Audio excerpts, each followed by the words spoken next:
அனைவருக்கும் வணக்கம். ரிஷபராசிக்காரர்களுக்கு தர்மத்தின் வாழ்வுதனை சூதுக்கவும், ஆனால் தர்மம் மீண்டும் வெல்லும் என்று சொல்லக்கூடிய வகையில் இந்த ஆகஸ்ட் 1ஆம் தேதியிலிருந்து 14ஆம் தேதி வரை அடுத்த 2 வாரங்கள் எப்படி அமைய போகிறது, இந்த வாரத்தில் கிரகநிலைகளின் அமைப்பை ஆராய்ந்து பார்க்கும் போது சாதகமான சூழலையும் சாதகமற்ற சூழலையும் கிரகநிலைகள் உருவாக்குகிறது என்பதுதான் யதார்த்தமான உண்மையாக பார்க்கப்படுகிறது. எனவே இந்த வேளையில் சாதகமான சூழலை உருவாக்கினாலும் மற்ற சூழலை உருவாக்கினாலும் முடிவெடுப்பது உங்களது கையில்தான் இருக்கிறது என்பதுதான் யதார்த்தமான உண்மை. சரியாக முடிவெடுத்தால் பல சிரமங்களையும் சிக்கல்களையும் விலக்கி மகிழ்ச்சி நிறைந்த வாழ்க்கையாக மாற்றிக்கொள்ளக்கூடிய சந்தர்ப்பம் உறுதியாகவே ரிஷபராசிக்காரர்களாகிய உங்களை தேடி வரும். தர்மத்தின் வாழ்வுதனை சூது கவினாலும் விடாமுயற்சி வெற்றி தரும் என்று சொல்லக்கூடிய வகையில் தர்மம் மீண்டும் வெல்லும் நேரமாக இந்த தருணத்தில் உங்களுக்கு மிக சிறப்பான மாற்றத்தை நிச்சயமாக கிரகநிலைகள் உருவாக்கி கொடுக்க போகின்றன.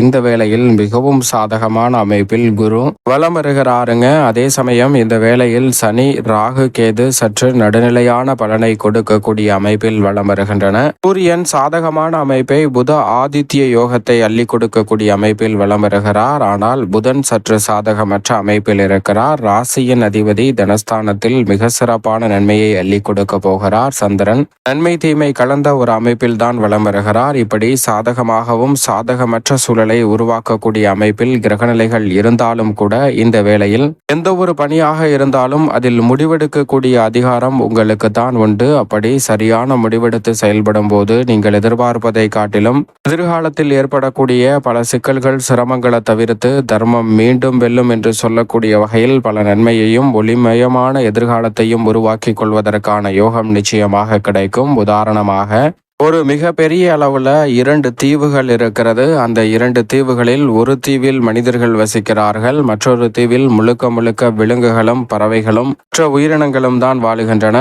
அப்படிப்பட்ட இந்த 2 தீவுகளில் ஒரு முக்கியமான வழக்கம் என்னவென்றால், அந்த நாட்டின் அந்த தீவின் அரசர் 7 ஆண்டுகள் தான் அங்கு அரசராக இருக்க முடியும். அதற்கு பிறகு அவர் அந்த மிருகங்கள் வசிக்கக்கூடிய தீவிற்கு சென்றுவிட வேண்டும் என்பதுதான் அந்த நாட்டின் சட்டமாக இருக்கிறது. இந்த சட்டத்தை தவிர மற்ற எதை வேண்டுமானாலும் மாற்றிக்கொள்ளலாம் என்ற அனுமதியும் வழங்கப்பட்டிருக்கிறது. இப்படிப்பட்ட சூழலில் அந்த தீவிற்கு அரசராக முடிவெடுக்க முடிசூட யாருமே முன்வர மாட்டேங்கிறார்கள். ஏனென்றால் அந்த தீவில் 7 ஆண்டுகள் ஆட்சி செய்ததற்கு பிறகு விலங்குகள் வசிக்கக்கூடிய அந்த தீவிற்கு சென்ற யாருமே உயிரோடு வரவில்லை.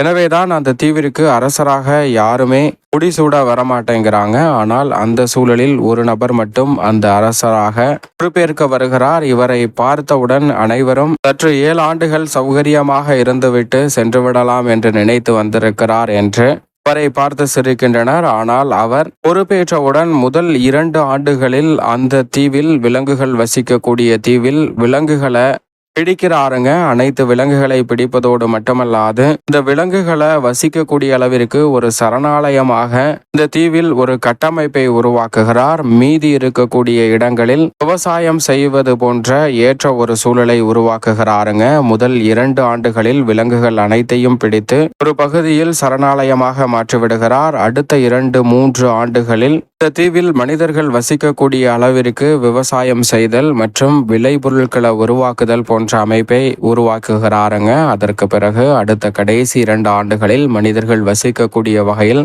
கட்டமைப்புகளை உருவாக்கி சில பூர்வ குடிமக்களை அங்கு அமர்த்துகிறாருங்க.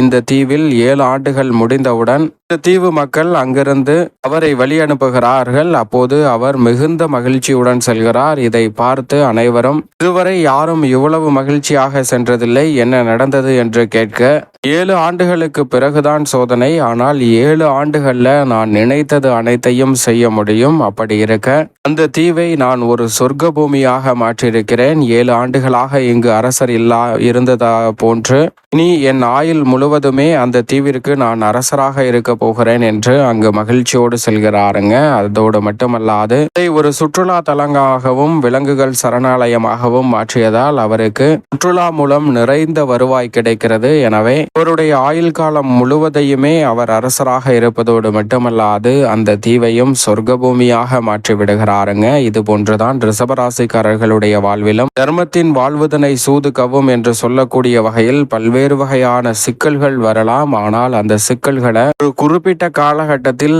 படிப்படியாக தீர்க்கக்கூடிய முயற்சியில் ஈடுபடும் போது அந்த சிக்கல்கள் அனைத்தும் விலகி நீங்கள் நினைத்த காலகட்டத்தில் தர்மம் மீண்டும் வெல்லும் என்று சொல்லக்கூடிய வகையில் பல்வேறு வகையான நன்மை நிறைந்த வாய்ப்புகளையும் சந்தர்ப்பங்களையும் உங்களுடைய வாழ்வில் உறுதியாகவே உருவாக்கி கொள்ள முடியும் என்பதுதான் யதார்த்தமான உண்மை. அந்த வகையில் இந்த வேளையில் பார்க்கும்போது மிகவும் வலுவாக குரு வலம் வருகிறார். அவருடன் ராசியின் அதிபதியான சுக்கிரனும் இணைந்து குரு சுக்கிர யோகத்தை ஏற்படுத்தி கொடுப்பது இந்த தருணத்தில் உங்களுடைய பொன்னான நேரம் என்று சொல்லக்கூடிய வகையில் பல நன்மை நிறைந்த வாய்ப்புகளும் சந்தர்ப்பங்களும் நீங்கள் நினைப்பதை காட்டிலும் மிகவும் சாதகமாக அமைய போகிறது. எந்த ஒரு காரியத்தை கையில் எடுத்தாலும் முன்னேற்றமும் வளர்ச்சியும் நிறைவாக சந்திக்கக்கூடிய வகையில் அடுத்தடுத்து பல நல்ல வாய்ப்புகளையும் சந்தர்ப்பங்களையும் உருவாக்கி கொள்ளக்கூடிய அற்புதமான வாய்ப்பும் சந்தர்ப்பமும் நிச்சயம் ரிஷபராசிக்காரர்களுக்கு கிடைக்கிறது. சாதகமற்ற அமைப்பில் கேது புதன் போன்ற கிரகநிலைகள் வந்தாலும் கூட உணர்ச்சி வசப்படாமல் முடிவெடுத்தாலே போதும் பல சிக்கல்களை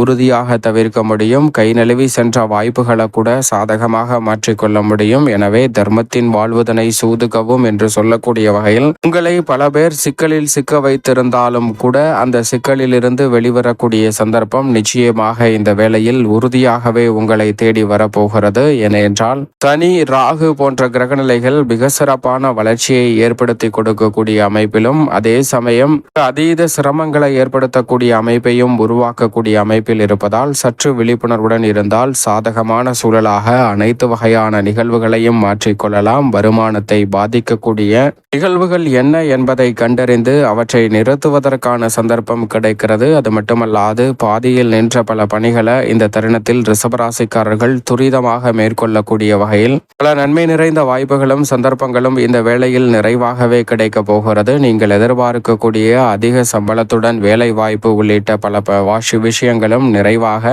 உங்களை தேடி வருவதற்கான சந்தர்ப்பம் நிச்சயமாக கிடைக்க இருக்கிறது. அதோடு மட்டுமல்லாது இந்த தருணத்தில் உங்களுடைய முயற்சி எதுவாக இருந்தாலும் அதில் வெற்றி கிடைக்கக்கூடிய வகையில் பல நல்ல வாய்ப்புகளும் சந்தர்ப்பங்களும் ரிஷபராசிக்காரர்களுக்கு நிறைவாகவே கிடைக்கிறது. இந்த தருணத்தில் பணி இழந்தவர்கள் அல்லது பொறுப்புகளை இழந்தவர்களுக்கு மீண்டும் அவை கிடைக்கக்கூடிய வகையில் உங்களுடைய மனநிலையில் ஏற்படக்கூடிய நல்ல ஒரு மாறுதல் மிக சிறப்பான உயர்வை ஏற்படுத்தி கொடுக்கக்கூடிய வகையில் அமைய போகிறது.